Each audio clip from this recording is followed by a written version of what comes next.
If you're an active adult over 30 dealing with joint pain, this video will explain why it happens and how to fix it. So the first thing that we want to do is address mobility limitations. So for instance, if we have an overhead mobility limitation, we don't want to keep on pressing into that limitation because that's going to cause excessive joint stress in that specific joint, and it can cause modifications and movement compensations down the chain, which can cause stress on other joints as well.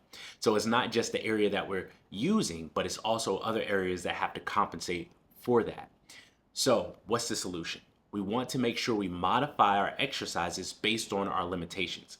So I usually address exercises as movement patterns. So a squat, a bend, a push, a pull, it could be horizontal or vertical push pull. So when you categorize your exercises like that, then you can think about what modifications you need to make. So if you don't have good range of motion overhead, you can just press horizontal for now while you adjust or while you improve your overhead mobility. If you don't have really good ankle mobility, instead of trying to go into full depth squats that might cause more stress on the back, maybe we adjust the way that we're loading the bar, or maybe we just change the range of motion of that movement.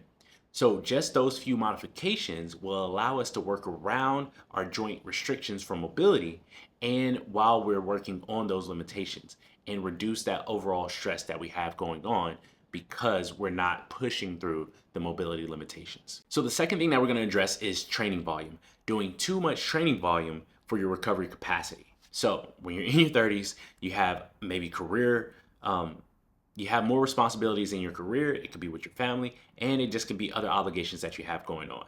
So with that, your recovery capacity is a lot lower. And just in general, being a little bit older, you do have less recovery capacity. So when you try and stack a lot of training volume on top of that, then you wear down your joints. And if you have lower recovery, then you have weaker muscles, and weaker muscles puts more stress on your joints. So how do we address this? My recommendation is usually 2 to 3 full body workouts per week, only doing 4 to 6 exercises per session and making sure to rest at least 48 hours in between those sessions. And the final thing is not eating enough.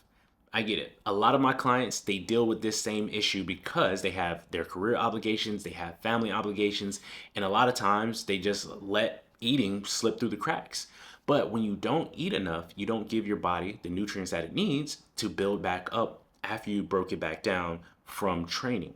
So if it's not building back up, again, those muscles are going to be weaker, and then those joints are going to take a lot more stress.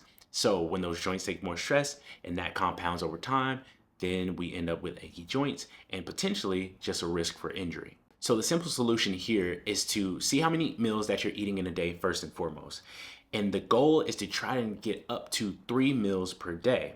But for now, if let's just say you're eating 2 meals a day, try and eat more at those meals. Gradually increase the amount that you're eating in those meals. Focus on protein rich meals as well. So a half a palm size to start off with, or full palm size, or maybe 2 palm size portions of protein. So chicken, beef, turkey, fish, things like that as your primary protein source, so that way you can get complete protein sources in your meals. Also, if you only eat maybe 1 to 2 meals a day, you want to probably try and get in some snacks. So think about protein shakes, yogurts, jerky, maybe even tuna fish packets, or some type of pack of meat that you might enjoy. Maybe it might be deli meat for now. But the goal is to have some protein rich source for a snack, and you can add a little bit of fats with that too, in order to make sure that you're still getting in some nutrients while your schedule is crazy. And you only want to do this while your schedule is crazy. And once you're able to get 3 meals in, focus on those primary meals. So to recap, if you work around your mobility limitations, adjust your training volume based on your life demands currently, and then you also eat enough to rebuild, your joint stress and pain will dramatically decrease, and it may even go away entirely. Again, thanks for watching, and I'll see you in the next one.